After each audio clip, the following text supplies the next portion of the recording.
প্ৰশংসা তোমাৰ ঈশ্বৰৰ পুত্ৰ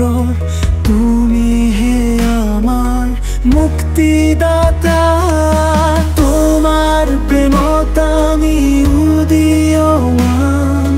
তোমাৰ আশীৰ্বাদত ধন্য হওঁ তুমি হে আমাৰ পথৰ আলো মৰমৰ যিছু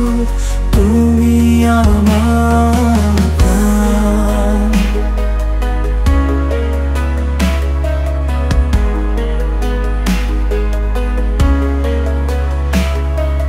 তোমাৰ ৰক্তে পাপৰ মুক্তি তোমাৰ দয়াৰে জীৱন নতুন তোমাৰ নামত আমাৰ প্ৰতিশ্ৰুতি